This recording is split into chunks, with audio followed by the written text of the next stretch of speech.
حال پہ۔ اسی لیے پیارے پیغمبر علیہ الصلوۃ والسلام نے فرمایا کہ ایسے آدمی کے بارے میں اللہ رب العالمین بھی ایک عجب کام کریں گے۔ جب یہ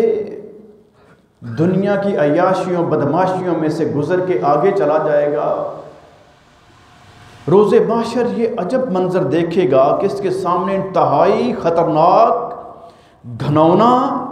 اور انتہائی زیادہ وہ روب ڈالنے والا، خوف زدہ کرنے والا، بندے کا خون خشک کرنے والا بہت بڑا اس کو اژدہا نظر آئے گا، سانپ نظر آئے گا۔ پیارے پیغمبر علیہ الصلوۃ والسلام نے فرمایا کہ اس کے چہرے پر دونوں طرف سیاہ نشان ہوں گے جو اس کی وحشت اور خطرناکی کو اور بڑھائیں گے۔ جب یہ مالدار بندہ جو اپنے آپ کو دنیا میں بہت کچھ سمجھتا تھا، اس سانپ کو دیکھے گا تو دیکھ کے دوڑ لگا دے گا۔ یہ مالدار، یہ بڑی بڑی بلڈنگز کا مالک، بڑے بینک بیلنس کا مالک، یہ آگے آگے اور وہ سانپ پیچھے پیچھے، اور کہے گا بھاگتا کیوں ہے؟ میں تو تیرا مال ہوں، میں تو تیرا مال ہوں، میں تو تیرا سونا ہوں، تیری چاندی ہوں، جو تو جمع کر کر کے رکھتا تھا میں وہی ہوں۔ جب وہ بھاگ بھاگ کے تھک کے گرے گا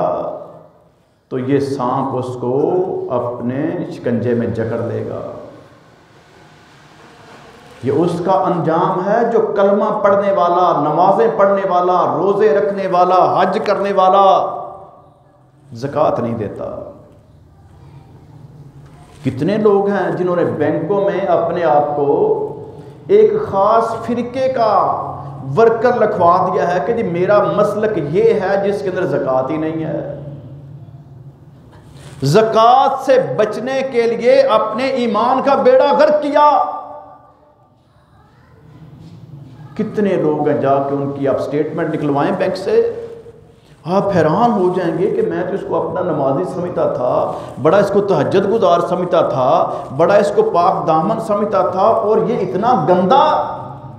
کہ اللہ کا حق غصب کرنے کے لیے اللہ کی نسبت کو چھوڑ دیا، اللہ کے رسول کی نسبت کو چھوڑ دیا، صحابہ کرام کو چھوڑ دیا، قرآن کریم کو چھوڑ دیا، اور ان لوگوں میں اپنا شمار کر لیا جو نہ رب کو مانتے ہیں، نہ رسول کو مانتے ہیں، نہ صحابہ کو مانتے ہیں، نہ قرآن کو مانتے ہیں، اپنی بدعقیدگی سے جو چاہیں بناتے پھرتے ہیں، اور نئے سے نئے فتنے بنا بنا کے سمجھتے ہیں ہم دین کا کام کر رہے ہیں۔ یہ صرف اپنے چند ٹکے بچانے کے لیے اپنا شمار ان میں کروا لیتا ہے اور باقاعدہ تحریر کر کے دیتا ہے، اور اس پر ان کو گواہ مقرر کرتا ہے۔